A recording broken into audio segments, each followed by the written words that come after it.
Bom dia, meus irmãos e irmãs, em nome do Senhor Jesus, o Senhor da glória. Oremos. Pai nosso que estais nos céus, Deus grande, bendito, santo, Deus e Pai de nosso Senhor Jesus Cristo, nós te louvamos pelo dom do teu Filho, teu Cordeiro, o Cordeiro de Deus que tira o pecado do mundo.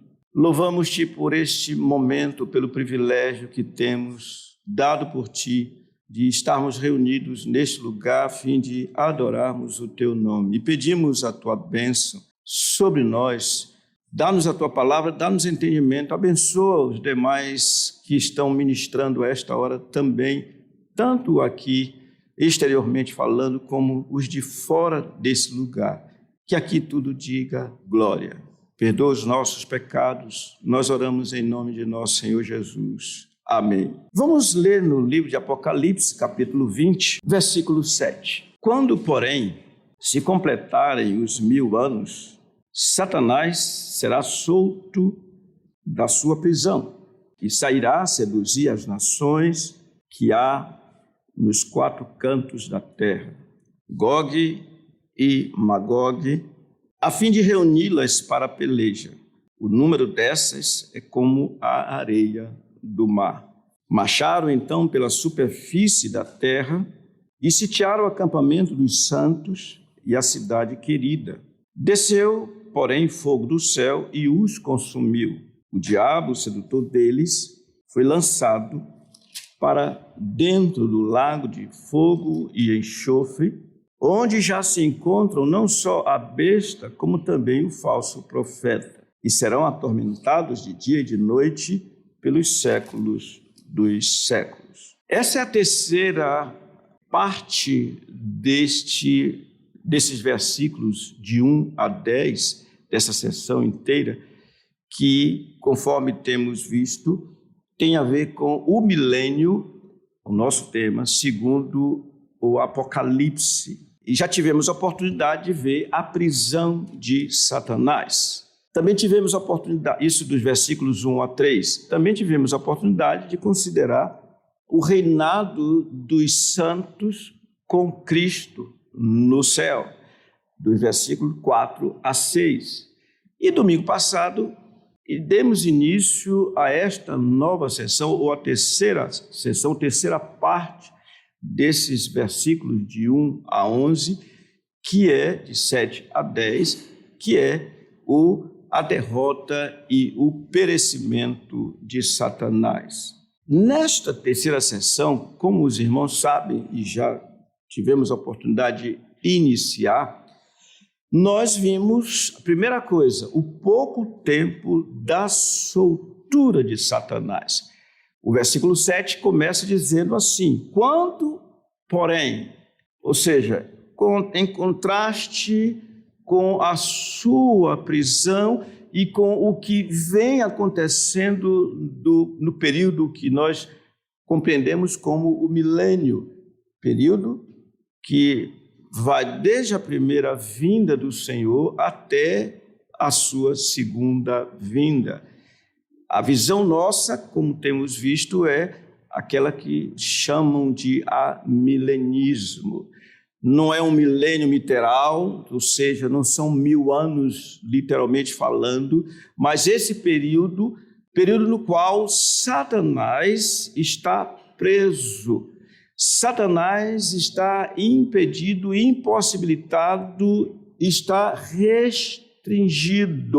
Ele não pode fazer as coisas que ele vinha fazendo na antiga dispensação. Ou seja, no período compreendido, falado do Antigo Testamento, quando o Senhor abençoou sobretudo Israel como nação. Nesse período, as nações viveram no obscurantismo, no sentido de obscurecimento pleno, não absoluto, porque, vez por outra, alguma nação, o Senhor chamava pessoas, dando-lhe fé, como fez com a rainha de Sabá, como fez com como é o nome da prostituta? Raabe, e outros poucos que você não pode dizer que era a graça naquela época era tão extensa. Não, a graça estava circunscrita a Israel. Israel, sim, conhecia o Senhor. As demais nações estavam obscurecidas de entendimento, até que, na vinda dele, cumpre-se o que o profeta Isaías diz: a terra que jazia em trevas viu grande luz, e os que estavam jazendo na região da sombra da morte, resplandeceu-lhes a luz. No entanto, chegará um momento em que Satanás será solto. E aqui o versículo 7 diz: quando, porém, se completarem os 1000 anos. Evidentemente que isso ocorrerá bem próximo da segunda vinda do Senhor. Ele será solto da sua prisão. E, de fato, irmãos, esse vai ser o momento em que aí vem ato contínuo, as ações de Satanás, em segundo lugar, as ações de Satanás, elas serão direcionadas para que ele, de novo, engane as nações. E eu estou chamando aqui, já estou no ponto 2, hein? Vou lá. Seria aqui as ações de Satanás para um novo engano mundial. Chegamos lá? Chegamos. Será que eu estou enxergando? Eu não consigo enxergar aqui, não. Help you, por favor. Deu tudo certo? Deu? Aqui, isso. Então, as ações de Satanás para o novo engano mundial. Eu já falei, mas eu vou repetir por uma questão didática. Por que chamar isso de novo engano mundial? Exatamente porque sob a antiga dispensação, e entendam, quando se fala de dispensação, é a maneira de o Senhor abençoar o seu povo, lá no Antigo Testamento. Lá ele estava solto, agora ele vai ser solto, então é um novo momento. Se lá ele enganava as nações, vai chegar o momento de um novo engano de forma global, mundial. Então, isso tudo indica algo parecido com o que o apóstolo Paulo disse aos Tessalonicenses, no capítulo 2, que por enquanto ele está retido e vai chegar um momento em que será revelado o homem da iniquidade e muitos seguidores estarão com ele e chegará ao ponto de chamar esse homem da iniquidade de Deus, ele que vai se assentar no trono como se fosse Deus. Vocês estão entendendo isso, né? Essa sequência, está claro aí? Então, e sairá a seduzir as nações que há nos 4 cantos da terra. Essa sedução é exatamente a ideia do engano, e é um engano totalitário. Só ficarão de fora os santos, aqueles que não vão se prostrar diante dele. Se vocês retomarem, por favor, na Bíblia de vocês, aí em Apocalipse, para o capítulo 13, nos dito aqui, versículo 5, foi-lhe dado uma boca, evidentemente, que falando aqui das blasfêmias que serão proferidas contra Deus, e isso com o dragão dando esse poder ao homem da iniquidade, versículo 2, e então versículo 5 diz: foi-lhe dado uma boca que proferir arrogância e blasfêmias e autoridade para agir 42 meses. E abriu a boca em blasfêmia contra Deus para lhe difamar o nome, difamar o tabernáculo, a saber, os que habitam no céu. Foi-lhe dado também que pelejasse contra quem? Os santos. Esse é o momento de grandíssima aflição, quando Satanás for solto por pouco tempo.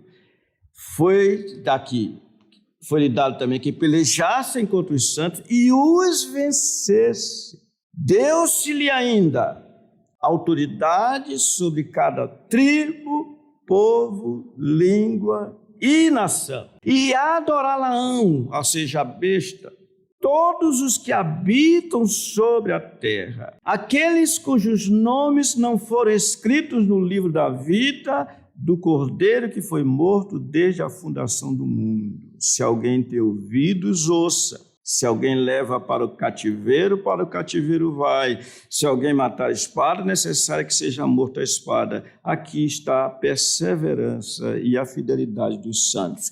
Ou seja, somente os santos, só eles estarão fora desta ação de Satanás para esse que eu estou chamando de novo engano mundial. Período curto de novo engano mundial.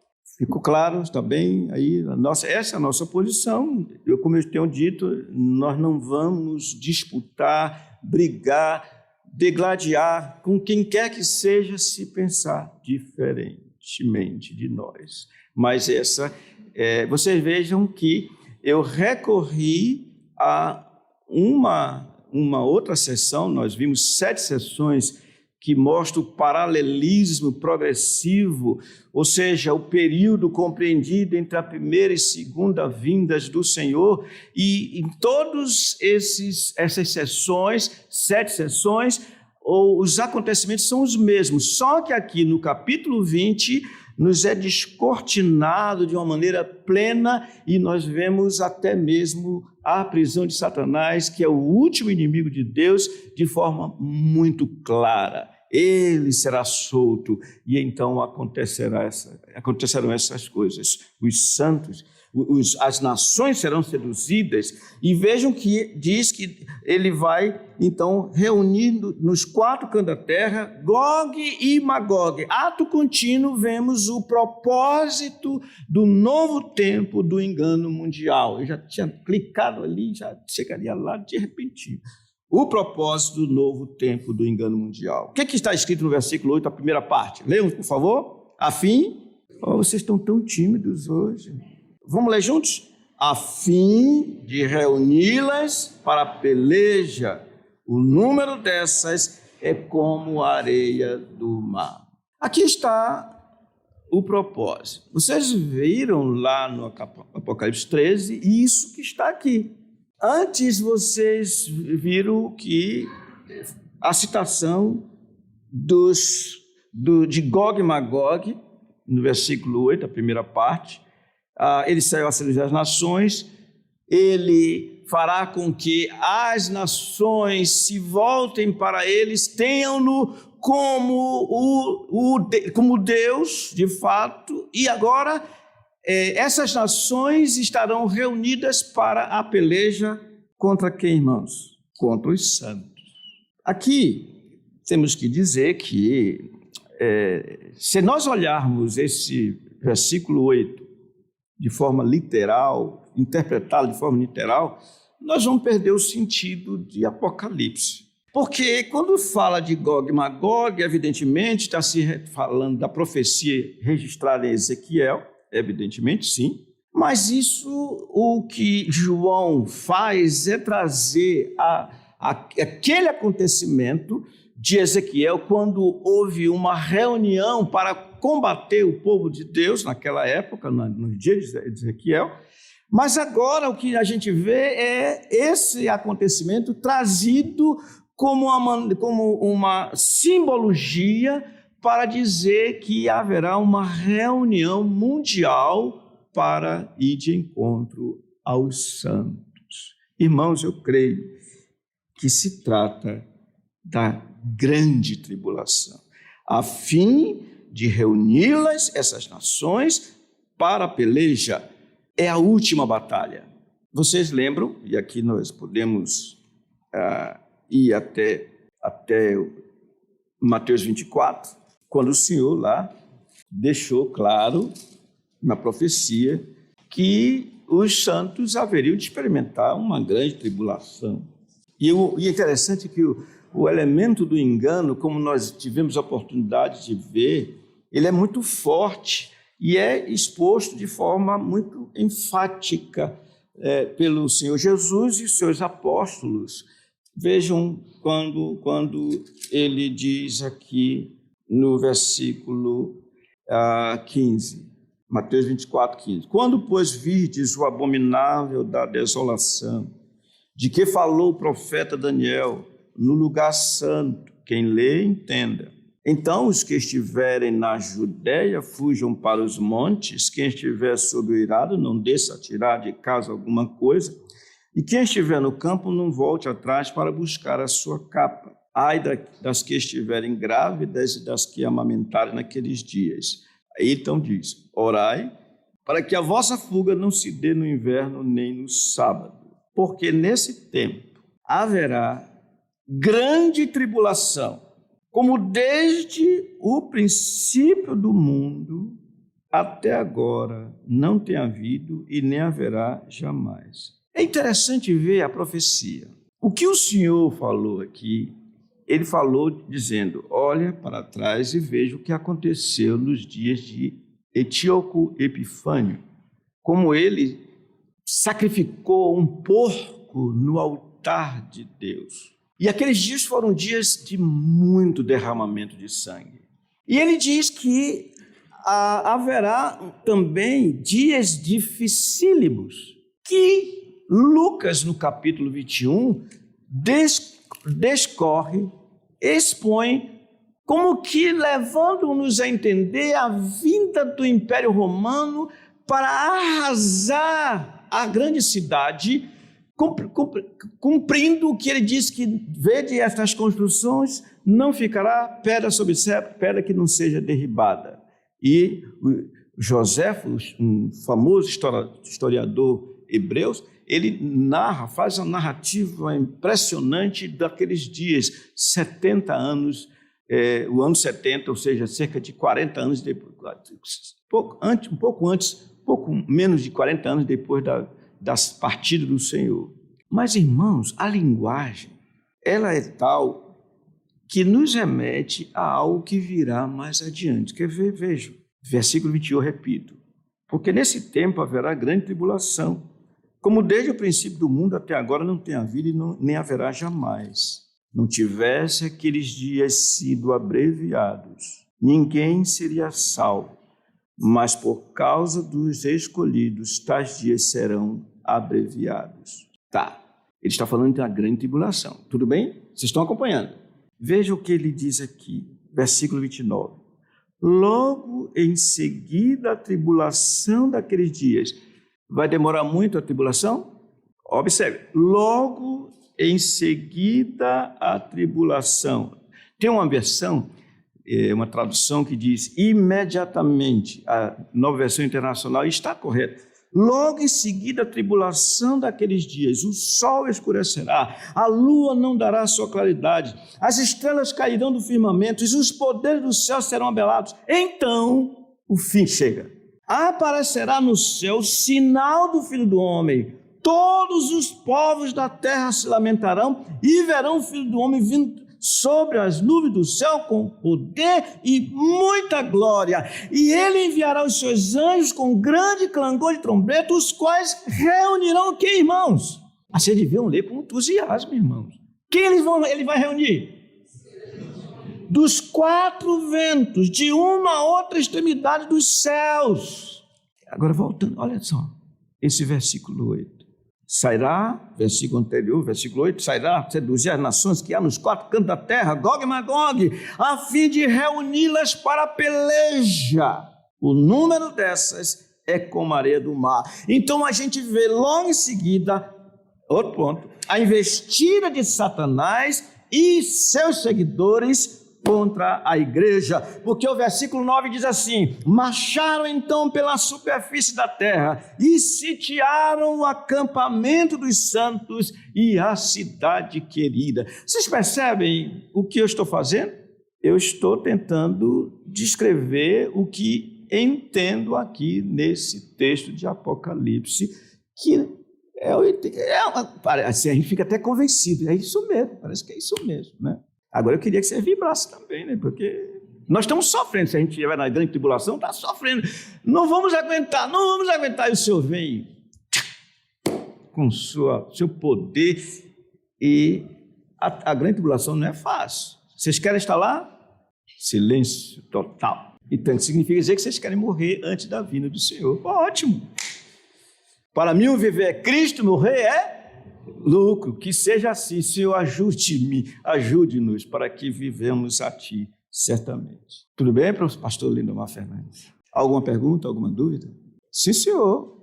Aqui em Apocalipse, capítulo 13, versículo 7, diz: foi-lhe dado também que pelejasse contra os santos e os vencesse. Então a pergunta é se aqui é uma batalha literal ou é uma conquista sobre a verdade.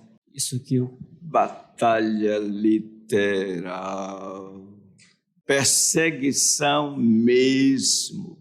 O senhor quer trazer o pensamento dele? Porque todo mundo está assim, do outro lado, diz, o que foi que houve, que ele está parado assim, eu estou ouvindo uma vozinha aqui, outra ali, o que é que ele tem que dizer mesmo? Não, o irmão faz, na verdade, um comentário sobre que era uma dificuldade que ele tinha de ouvir dos discípulos há mais de 2000 anos atrás, o Senhor está voltando, o Senhor virá, e o Senhor não veio. Mas quando nós vemos essas descrições aqui descrita e vimos que estamos vivendo esses últimos dias, realmente faz todo sentido do milênio, ele ainda trata, né? E do que cremos, no caso do irmão que ele professa crer. 1 ano para o Senhor, 1000 anos para o Senhor é como um dia. Para nós realmente parece demorado. Quantas gerações já passaram? Mas para nós é diferente. Irmãos, eu estou com um relógio novo, vocês não viram, não foi? Isso aqui é um intervalozinho, eu ganhei de presente esse relógio no Dia dos Pais, viu, Alexandre? Posso emprestar. E aí, eu não gosto muito de relógio, me deram um relógio de como é que chama isso? De bolso, né? E foi com muito carinho que me deram. Vocês vão querer saber quem é, depois eu digo quem é, para quem me perguntar assim no corredor. Aí me deram um relógio, um cebolão assim, de bolso, já dizia assim, ó, tu estás velho, então use o relógio de bolso. E me deram. E estava meio ruim, pastor Lindomar, o relógio, porque se eu colocasse aqui para ver a tampinha me impedia de ver. E aí, no último dia para fazer a troca, eu com vergonha, minha esposa disse, pode deixar comigo. Minha esposa falou assim, olha, ele não pode mais usar relógio de bolso, apesar de estar velho, mas ele não pode usar. Você permite que ele... Que é assim, quando você dá um presente para a pessoa, ela fica controlando você.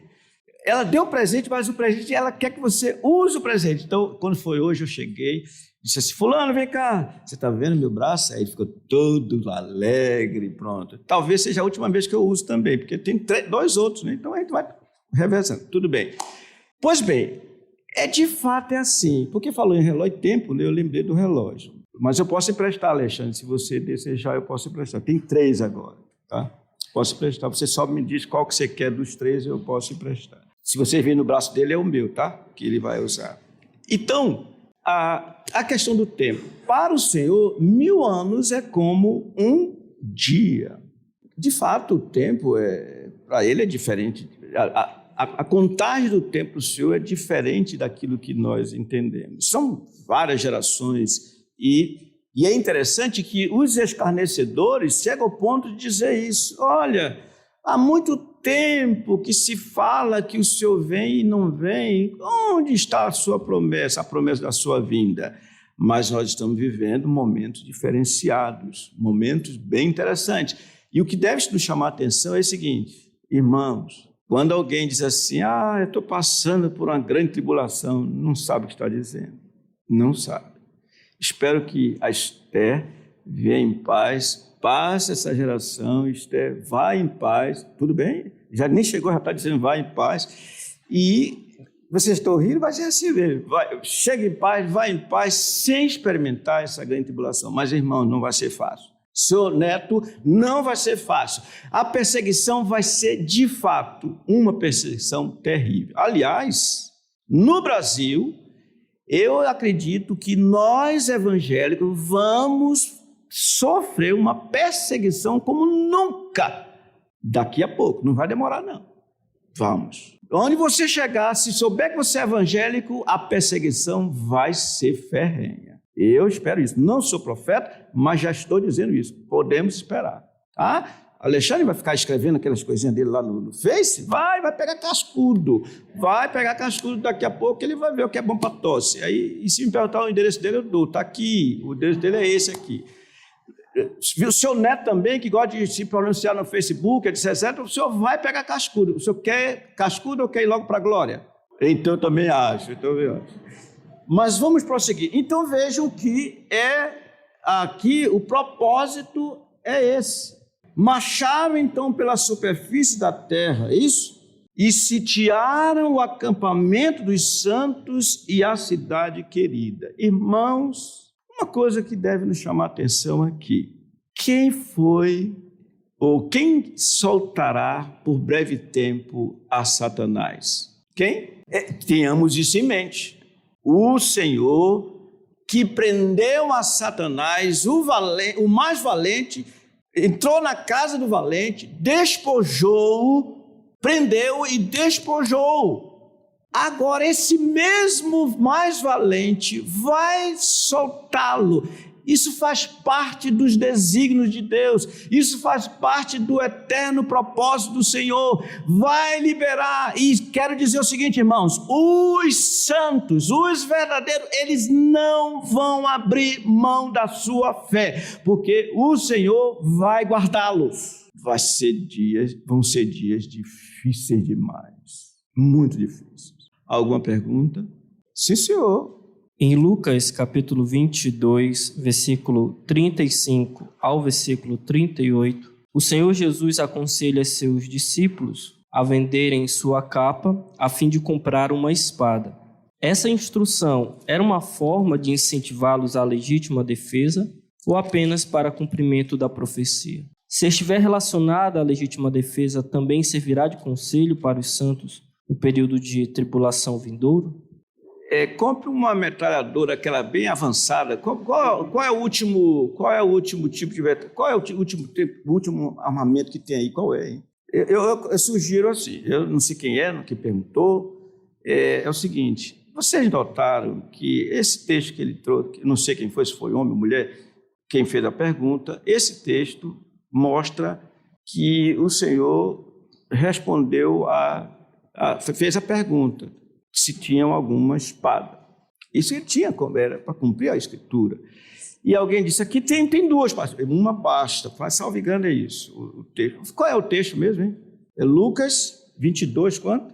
Vamos lá, Lucas 22, vamos tentar responder a pergunta do irmão.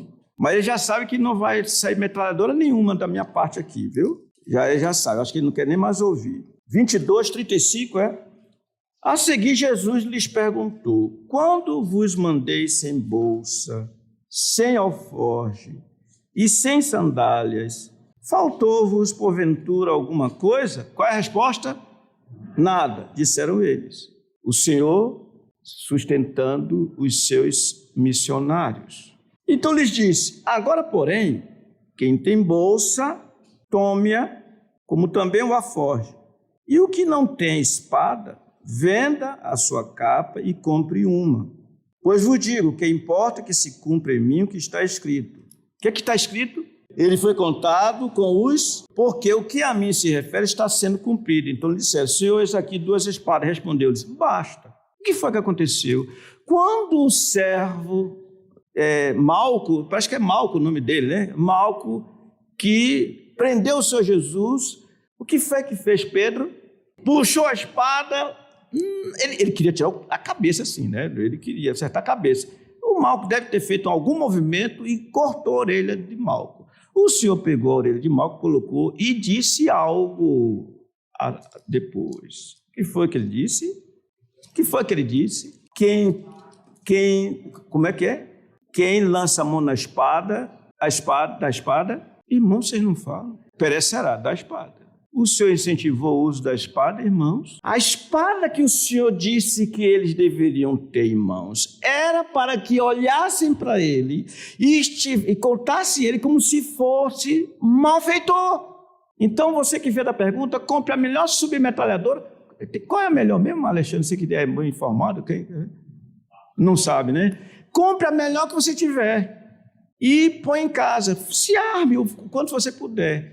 Só tem um detalhe. quem lança a mão à espada, a espada, da espada, perecerá. Irmãos, o reino do Senhor não é como o reino do mundo. O reino do Senhor não é comida nem bebida, mas é paz, alegria no Espírito Santo, justiça. E o reino do Senhor diz que é assim, olha, nele não havia dolo, ou seja, engano. Quando lhe atacava, ele não revidava com traje, não fazia ameaças, mas entregava-se àquele que julga retamente. Esse é o procedimento de quem quer seguir o Senhor. Tudo bem? Eu acho que a pessoa não gostou dessa resposta, não. Provavelmente não. Diga a ela, manda ela colocar um sim ou não, uma carinha de tristeza ou de alegria. Se for de alegria, é melhor. Tem outra pergunta? Sim, senhor. Vou tentar resumir. O irmão, ele traz o cenário que nós vivemos no Brasil, né? Um cenário onde há liberdade religiosa, em contraste com alguns países como o Afeganistão, que está hoje em dia na mídia, o Irã, onde há realmente a perseguição religiosa. E ele sustenta também a sua fala num artigo que ele leu, onde mostra que esses países onde há perseguição religiosa, há um aumento do cristianismo, há um aumento daqueles que estão professando a fé.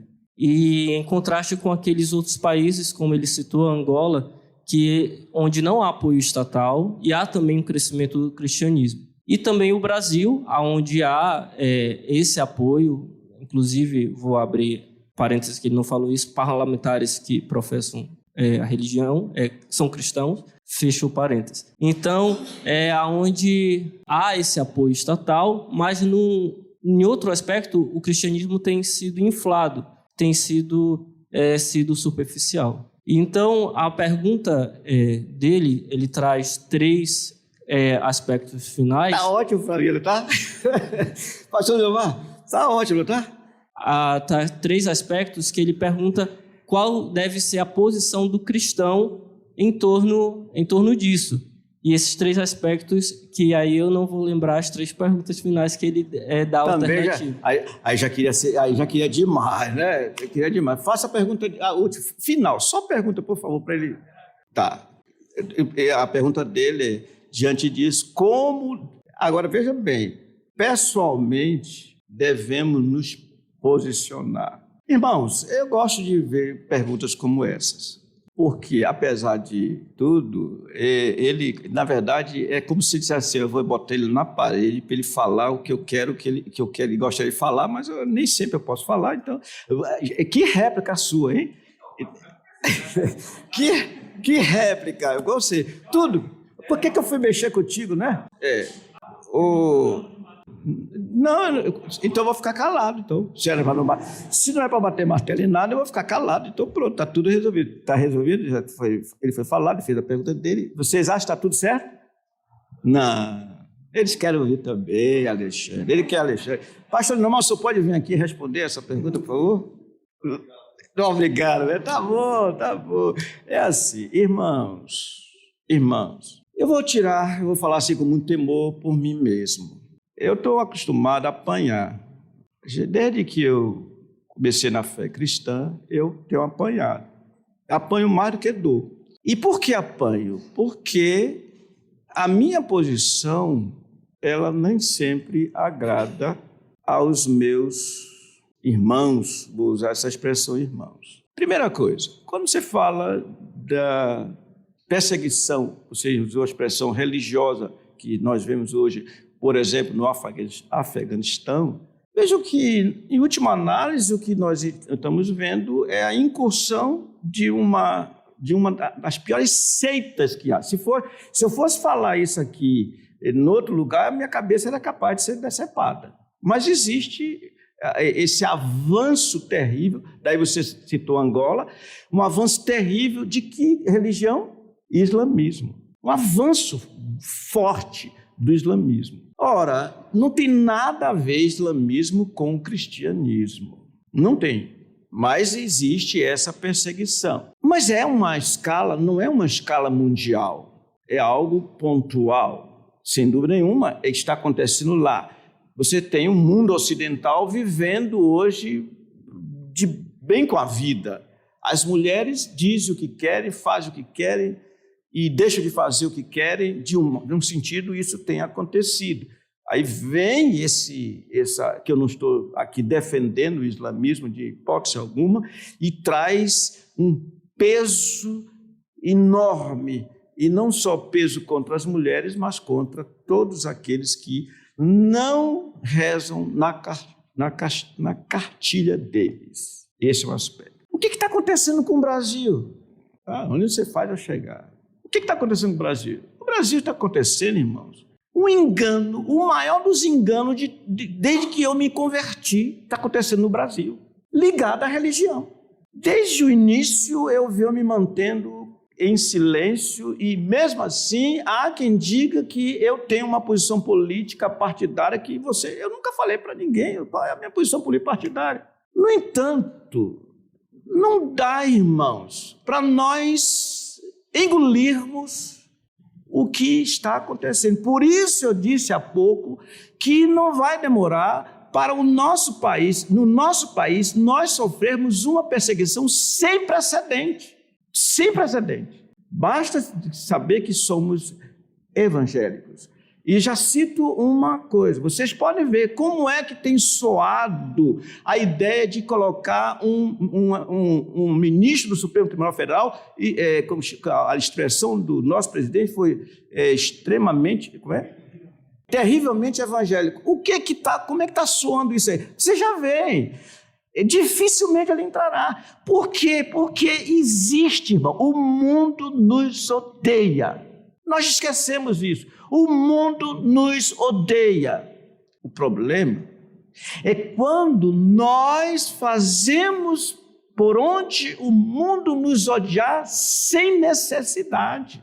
E é o que está acontecendo nos nossos dias. Nós estamos dando lugar para isso. Eu conheço vários pastores que vestiram camisa, fizeram propagandas e mais propagandas no afã, a boa intenção, no afã de que tivéssemos um governo que, de fato, fizesse o bem para o país. Hoje, muitos deles não têm a coragem de se retratarem. Não têm coragem de se retratarem. Agora, se eu não falei no início, eu não vou falar agora, não vou falar depois. A minha posição é assim, irmãos, nós precisamos agir como crentes. Como crentes. Oremos pelo nosso presidente. Nosso presidente está numa situação terrivelmente ruim. Oremos. Esse homem não dorme, irmãos. Ele não pode dormir. Oremos, o nosso país está num conflito entre instituições como nunca houve. Nunca houve. E nós precisamos estar atentos. Não é questão de tomar partido por ninguém, é fazer o que a Escritura diz. Antes de tudo, exorto-vos que use a prática de súplicas, orações e intercessões por todos que se acham investidos de autoridade. Enquanto o nosso presidente for o senhor Jair Bolsonaro, nós precisamos orar por ele. Nós temos que olhar e vê-lo com dó, porque esse homem é digno de dó. Mas nós não podemos fechar os nossos olhos para as realidades que estão aí. Vocês estão entendendo? Olha, você me meteu. O Senhor está aí. O Senhor, inclusive, diz na sua palavra assim, até importa que haja partido entre vós, para que os aprovados sejam conhecidos. Quais são os aprovados quando há partidos, irmãos? Você vê que neles não há ódio. Os cristãos não odeiam o homem. Os cristãos oram pelos homens. Os cristãos sabem que eles outrora eram escravos dos seus prazeres, do pecado. Então eles olham as autoridades com simpatia, eles olham os homens com simpatia, eles veem que os homens estão se degladiando porque eles não conhecem o Senhor, e todos eles buscam o que é seu próprio, buscam os seus interesses. Agora, se uma palavra dessa minha for tomada como partidária, irmão, eu não sei mais o que é ser partidário. Qual é o comentário que você quer? De modo resumido, ele traz 2 pontos, né? O primeiro é pegando o ponto do islamismo, onde ele traz outro artigo a qual ele diz que não deve haver uma imposição do cristianismo na sociedade, mas uma pluralidade. Nessa pluralidade, aqueles que são crentes pela reforma aí ele é um artigo protestante, da reforma protestante. Não pergunte nada a ele, não. Vai levando. Ele argumenta que a diferença vai fazer quando não quisermos impor o cristianismo, mas sim participar dentro desse cenário político. Vou colocar uma expressão que ele não usou, salgando. E não pode haver o outro extremo. Assim como hoje no islamismo querem impor a religião dele, nesse cenário onde o cristianismo se sobrepor, também impor o cristianismo na sociedade, engole sejam isso, né? Então, o outro aspecto foi que ele voltou novamente para o nosso cenário político brasileiro. E nesse cenário há uma questão democrática, que nós elegemos os nossos governantes. Então, se nós elegemos para eles ser os nossos representantes, há a questão da crítica. E essa crítica que ele traz é uma crítica saudável, né? Vou colocar assim, já que eles estão nesse lugar, eles devem saber ou ouvir de nós também aquilo que nós gostamos ou não sobre eles. Foi mais ou menos isso que eu compreendi. Ok. Senhor Alexandre, o senhor realmente parece um parlamentar. E talvez você tenha, eu vou dizer aqui, o pastor Lindomar depois conversa com você, talvez você tenha até, quem sabe, um viés dado pelo senhor nessa área. Irmãos, o reino, ele é multiforme, diante da multiforme sabedoria do Senhor, no sentido de que há espaço para vários dons. Por exemplo, eu jamais seria um político porque não fui chamado para isso. Mas existem várias, e vocês veem Isaías. Isaías vivia no palácio. Isaías era um homem um homem público, e Daniel era um homem público. Mas o que chama a atenção nossa é que nenhum deles era político partidário. Apesar, e vocês veem que Daniel passou por vários governantes. Mas Daniel não vestiu a camisa de nenhum deles. Daniel estava lá cumprindo seu papel profético. Daniel orava pelas autoridades. Daniel fazia bem ao país. Daniel vivia para a glória do Senhor. E nós encontramos isso. Eu não sei, o pastor Lindomar depois vai conversar com você, que o pastor Lindomar tem o que dizer para você. Ele vai conversar com você, você chama ele para um jantarzinho e ele vai conversar com você, quem sabe. Se ele vê que você tem realmente um chamado para essa área da política, o problema é partidária. Quando fala assim, partidária, que é o problema. Mas não tem jeito. Você vai servir ao Senhor nessas áreas. Mais uma coisa eu quero dizer aos irmãos. Irmãos, enquanto nós estivermos nesse mundo, sempre vai ser assim. O reino de Deus não é comida nem bebida, mas paz, alegria no Espírito Santo. É isso que será o reino de Deus. Alguns são chamados para exatamente servirem nas áreas que o Senhor capacitar.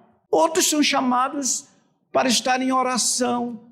Mas uma coisa que nós precisamos ver, irmãos, qualquer que seja o governante que for posto, seja no Brasil, qualquer outro lugar, é alguém que foi posto e deve fazer aquilo que a Constituição do seu país exigiu. Esse é o papel. Ele deve fazer o papel dele. E qual é o nosso papel?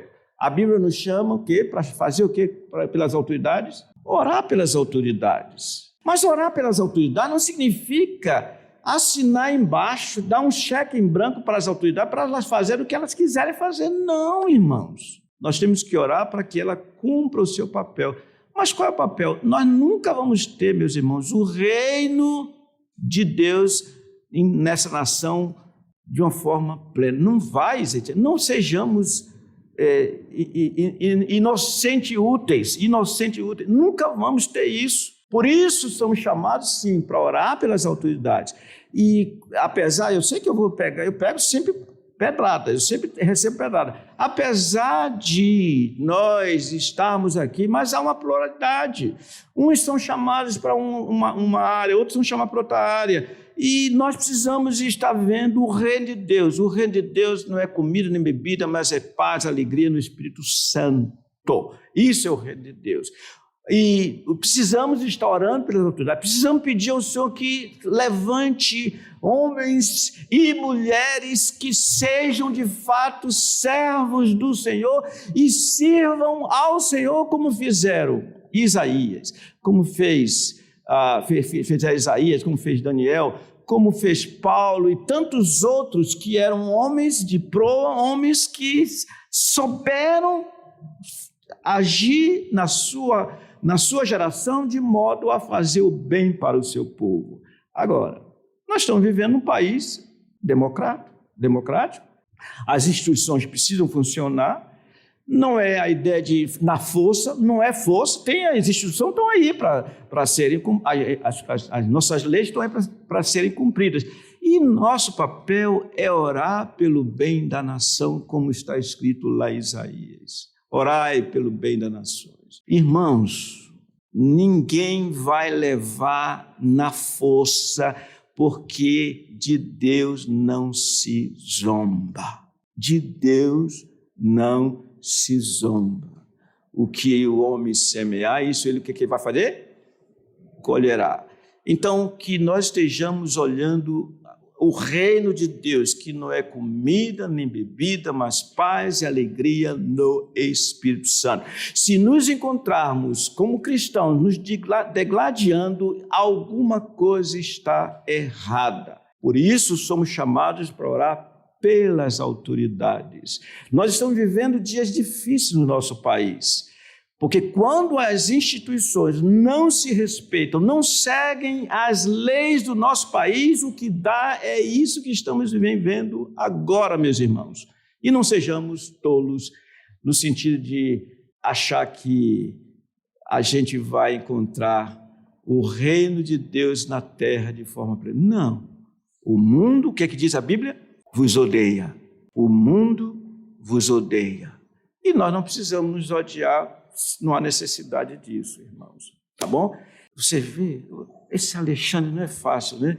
Alexandre, você tem apoio do pastor Lindomar para você entrar na esfera, é ele que vai dizer qual é a esfera depois, ele que vai dizer, porque eu não disse nada, tá? Mas, irmãos e irmãs, eu sei que eu vou apanhar, eu sei que eu apanho, sempre apanho, é assim, mas uma coisa nós precisamos fazer, orar pelas nações, pelas nossas autoridades, pedir que o Senhor tenha misericórdia das nossas autoridades, que o Senhor dê sabedoria às nossas autoridades. E quero dizer o seguinte para vocês, é bom quando cada um sabe qual é o seu papel. Isso é muito importante. E quando há respeito, as nações caminham mais ou menos bem. No final de tudo, nós estamos sendo dirigidos por quem, irmãos? Pelo Senhor. Os céus. Daniel disse isso. Os céus dominam. Daniel disse isso. Os céus dominam e sempre dominará. Sempre o céu dominará.